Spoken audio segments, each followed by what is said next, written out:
দাঁড়াবে, সংসদে যাবে, তাদের কথা বলছি। আমাদের এত জাতি, মানে প্রায় আমার মনে হয় প্রায় 20-এর মতো মানে সংখ্যালঘু জাতি আছে, সম্মানিত জাতি। তাদের কথা কি প্রতিনিধিত্বে রাখার চিন্তা ভাবনা করি? তাদেরকে ভাষা বোঝার চেষ্টা করি? এখন রাজনীতিবিদরা মনে করতেছে তার জন্য, যার জন্য যে সমস্যা। এই রাজনীতিবিদরা এক হইলেই পারে সব কয়জনকে ঢোকানো উচিত সংসদ ভবনে, বাইরে তালা মেলা দেওয়া উচিত, তারপর বলে একটা সিদ্ধান্ত নিয়ে বেরিয়ে আসে। হ্যাঁ, ও বেটা বলে ফেলে জেএমবির মোহাম্মদ পাকিস্তানে গেছে। এই পাকিস্তান শব্দ উচ্চারণ করার জন্য আপা যেই পরিমাণ গালি আমি খাইছি স্বরাষ্ট্রমন্ত্রীর বাবরের, পারলে আমার চাকরি যায়। নির্বাচন যাচ্ছিল এই কারণে, নির্বাচন যত আগে হবে বিএনপির জন্য তত সুবিধা। সত্য কথা, বিএনপি নির্বাচন যত দেরি হবে বিএনপির জন্য এটা ক্ষতি হয়ে যাবে। মানুষ দিন দিন পরিষ্কার হচ্ছে কে চাঁদাবাজি করতেছে। চাঁদাবাজিটা বিএনপির কাল হয়ে দাঁড়াবে। আমি জানি না তারেক রহমান সাহেব কেন দেশে আসতেছেন না, মামলা নাই, হাল ধরা উচিত। এটা না হলে বিএনপির বেগতিক অবস্থা হবে, আমি যেটা বুঝতেছি। আর ডক্টর ইউনূস কতদিন থাকবেন কি থাকবেন না, যদি রাজনীতিবিদরা ঐক্যমতে বুঝতে পারতেন মনে হয় জিনিসটা সহজ হয়ে যেত, সংস্কারটাও সহজ হয়ে যেত। কিন্তু সেই কপারেশনটা নাই। একসাথে বসতে পারে সবাই, ঐক্যের কথা বলি আমরা, একসাথে বসে একটা সংসদ ভবনে বসেন সবাই, বসে আলোচনা করেন। কমিশনে আসলে কি হয়? ঐক্যমতের যে কমিশন, সেখানে কি আলোচনা হচ্ছে? সেটা তো ঐক্যমতের কমিশন, সেখানে সবাই দল। আমরা এখনো কিভাবে দেশ চালিত হবে সেটা তো ঠিক করিনি। একবার আমরা আন্দোলন করলাম, চুপ চলে যাবে। একবার বলি আমরা এই থাকবে না সে থাকবে না। আলটিমেটলি সবাইকে সবাই যে একসাথে না আসে, এক জায়গায় না বসে, তাহলে তো সময়টা আরো বেশি লাগবে।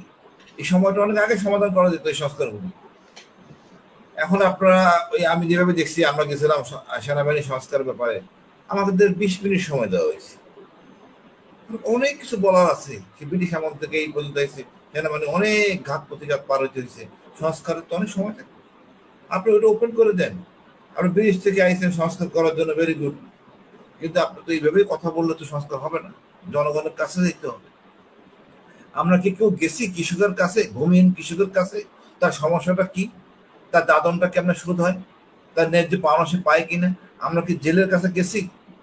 যে জেলেরা মাছ ধরে সমুদ্রে, যে মাছটা আমি সকালে বাজার থেকে কিনি, তাদের সমস্যার সমাধান করছি না? গুটি কয়েক লোক দাঁড়াবে, সংসদে যাবে, তাদের কথা বলছি।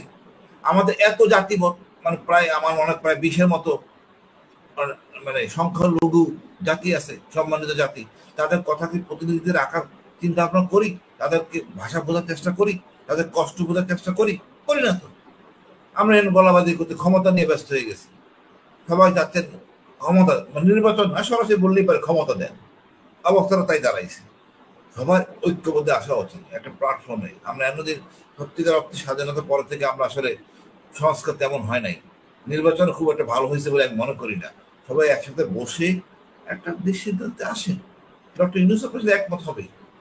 দোষারোপ করে তো আরো সময় দিচ্ছেন, বাড়াচ্ছেন। এখন জুন মাস বলতেছে, আগামী বছর জুন মাস, এরপরে দেখবেন আরো বাড়বে। আপনার নিজেরা ঐক্যমতে আসতে পারতেছেন না। ওই 164 পয়েন্ট মনে হয় এই বিপাটি মানছে, 120টা বিএনপি মানেই নাই কিছু, মানলে তো অল্প কিছু মানছে। এটা তো হয় না। কেন মানবেন না? কার সাথে মানবেন না? জনগণের স্বার্থে কথা বলতে হবে। আমি এটা ওপেন করা উচিত, এবং তাহলে দেখবেন যে সব ঠিক হয়ে যাবে। আমার সমস্যাটাও সমাধান হবে। সবাই জানুক, দেশবাসী জানুক কে কেন চাচ্ছে না, ব্যাখ্যা দেখ। কেন আপনি চান না, ব্যাখ্যা দেন। আমার তোমার জিনিসটা পরিষ্কার হয়ে যাবে। দেশটা আমাদের, আমরা কোনো ভারতের স্বার্থ আমরা দেখবো না। ভারত জাতীয় নির্বাচিত সরকার মানে বিএনপির মধ্যে কিছু লোক আছে ভারতের তোষামত করে, তাদেরকে চাচ্ছে। কোনো অবস্থায় সেটা আনা যাবে না। আওয়ামী লীগ আসবে না, পরিষ্কার। কিন্তু অনেকে তো গতকালকে আমার প্রোগ্রামেও বা অনেকেও বলছেন যে নির্বাচিত সরকার ছাড়া বিনিয়োগকারীরা বিনিয়োগ করে কোনোভাবে নিশ্চিত না হয়ে, নির্বাচিত সরকার ছাড়া বিনিয়োগ করতে তারা নিরাপত্তা বোধ করবে না। অবশ্যই না। এখন কি অবস্থা হয়েছে, এখন যদি কোথাও জমি কিনতে যায় বা দিদার স্যারের আগে আমি জমি কিনতে গেলে চিন্তা করবো, বর্তমান চেয়ারম্যান তো কেউ নাই, কিভাবে আমি জমি কিনবো বলেন? চেয়ারম্যানের সাথে আলোচনা করবো, ভাই এই জমিটা কিনবো, আপনার কি সম্মতি আছে কিনা বা আপনার অসুবিধা আছে কিনা, ভালো মন্দ বলেন। কার সাথে আলোচনা করবো? এই সাধারণ আমি যদি জমি কিনবো, বাংলাদেশি লোক নাই তো লোক, নির্বাচিত কেউ নাই, চেয়ারম্যান নাই, এমপি নাই, না আওয়ামী লীগের সাথে কথা বলবো, না বিএনপির সাথে কথা বলবো, না জামাতের কথা বলবো, নানাটা সমস্যা। নির্বাচন তো অবশ্যই দিতে হবে, বাট আমার না মনে হয় এখানে রোড ম্যাপের প্রসঙ্গ বারবার যেটা বিএনপি বলছে, তো সেই রোড ম্যাপ দিতে আসলে সরকারের সমস্যা কোথায়? যদি জুনেই হোক নির্বাচন, পরের ডিসেম্বরেই হোক। এই স্যার যে বললো ডিসেম্বর মাস বছর একটা ইউনুস, এখন পারতেছে না, কেন পারতেছে না? আপনারা তো একমত হইতে পারতেছেন না। ডক্টর ইউনুস কি তার নিজের জন্য সংস্কার করতেছে, না জনগণের জন্য করতেছে? জনগণের জন্য। এখন এখন রাজনীতিবিদরা মনে করতেছে তার জন্য, যার জন্য যে সমস্যা। এই রাজনীতিবিদরা এক হইলেই পারে সব কয়জনকে ঢুকানো উচিত সংসদ ভবনে, বাইরে তালা মেলা দেওয়া উচিত, তারপর বলে একটা সিদ্ধান্ত নিয়ে বেরিয়ে আসেন। আমার মনে এটা সহজ, সব কটা ডাকা উচিত, সবাইকে সংসদ ভবনে ঢুকেন, একটা সিদ্ধান্ত নিয়ে বেরিয়ে আসতে হবে। কেন বলবেন না? লাইভ টেলিভিশন থাকবে, কি কারণ ঐক্যমতে বলবেন না? সংসদ ভবনে আমার মনে হয় 500 উপরে সিট আছে, মনে মোর দেন 600। আর যদি রাজনীতিতে আসেন, সিদ্ধান্ত ওখানে হবে, একটা করে সিদ্ধান্ত, 164 পয়েন্ট, প্রত্যেকটা একটা করে ঢালাই হবে, খাওয়া দাওয়া দেওয়া হবে ফ্রি, দেখবেন সব শুরু হয়ে যাবে। পিছলা পিছলা কথা বলার কিছু নাই, একা একা ডাকার কিছু নাই, সবাই ডাকেন, দরকার রমনা বটমূলে বসেন, বসে সমস্যা সমাধান করেন। এই সর্বহারাদের মতো সবাই একসাথে বসে, এক একজনে এক এক মত থাকে, তারপর একটা মানে সংখ্যাগরিষ্ঠ মতামতকে সবাই মানতে হবে। আপনি পছন্দ করেন না নাই করেন, আমার মনে হয় এটাই করা উচিত। সবাই সংসদ ভবনে বসা উচিত, অনেকদিন সংসদ ভবন বন্ধ আছে, বন্ধ করে ঢুকে একটা সিদ্ধান্ত আসা উচিত।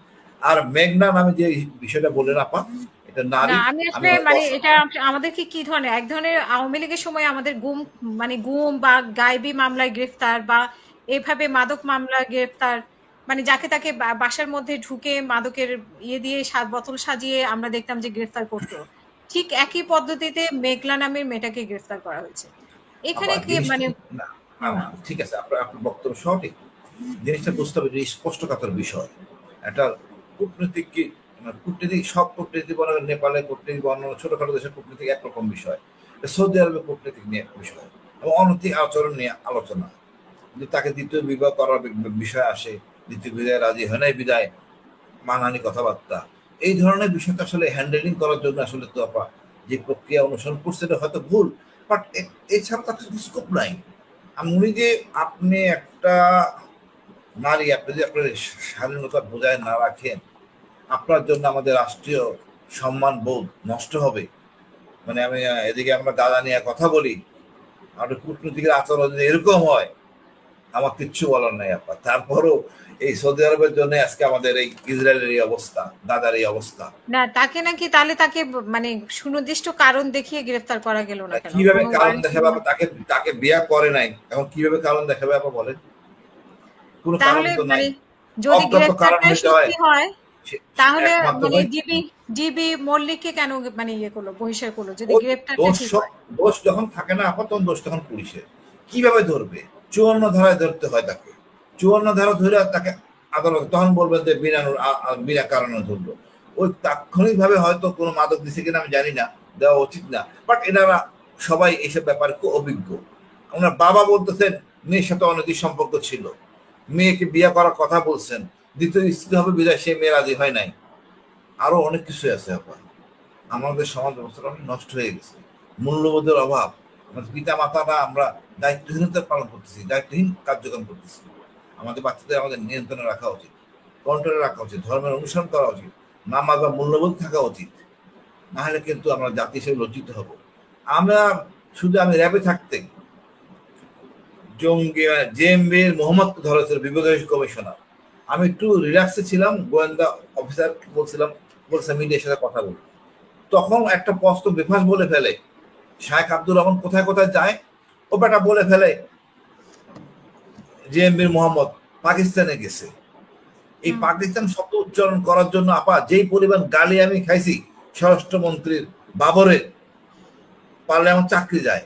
আমি মানে প্রচন্ড ক্লান্তিতে আমার চেয়ারে বসা, পাশে ইন্টারভিউ নিচ্ছে গোয়েন্দা, আমার মিডিয়া ছিল লাইফে। তো কিছু বিষয় আছে খুব সেন্সিটিভ, সবসময় সব জিনিস বলা যায় না। সৌদি আরবের সাথে আমাদের সম্পর্ক অনেক ভালো, অনেক কিছু আমরা পেতে পারি, অনেক সুবিধা নিতে পারি, সুতরাং সম্মান রেখে আমরা কাজ করব। এই জিনিসগুলি যখন প্রকাশ্যে চলে আসে, এটা লজ্জার ব্যাপার হয়ে দাঁড়ায় রাষ্ট্রের জন্য। রাষ্ট্র তখন অনিচ্ছা সত্ত্বে অনেক কিছু করতে বাধ্য হয়। এখন কিছু একটা দেখাইতে হবে, তাই ওই বেটাকে অপারেশন করা হয়েছে ডিবি ভদ্রলোক। ওই ডিবি ভদ্রলোকই বা কি করার আছে? কি করবে বলেন? ধারা কি বলে? কোন ধারা নাই তো। উনি তো বিশেষ তার বিশেষ তার ক্ষমতা। উপর নারী, তার উপর নারী এবং স্পষ্টকাতর বিষয়। উনি তো মডেল পরিচিত, এবং ওনার যে আমার মিসেস বলতেছিল যে পোশাক আশাক ছিল, লাইভ করতেছিলেন, খুবই দুঃখজনক, খুবই লজ্জাজনক। আমার এই ব্যাপারে কিছু বলতে চাচ্ছি না। আমরা মেয়েদের সম্মান করি, নিজেদের সম্মান নিজেদের রক্ষা করা উচিত। নববর্ষ আমরা চাই আগামী বছরটা খুব ভালো যাক, সবাই মিলেমিশে থাকে। আপা, এই নারী কিছু কিছু অসৎ নারী বা আমাদের গার্জিয়ানের টেক কেয়ারের জন্য কি কি সমস্যা করতে হয় আমি বুঝাইতে পারবো না, কত সময় নষ্ট হয়। শুধুমাত্র অভিভাবকরা টেক কেয়ার করেন না, গাইড করেন না বাচ্চাদের। আমরা মনে করি আমার মা বাবারা দায়িত্বশীল হবো। ধন্যবাদ আপা।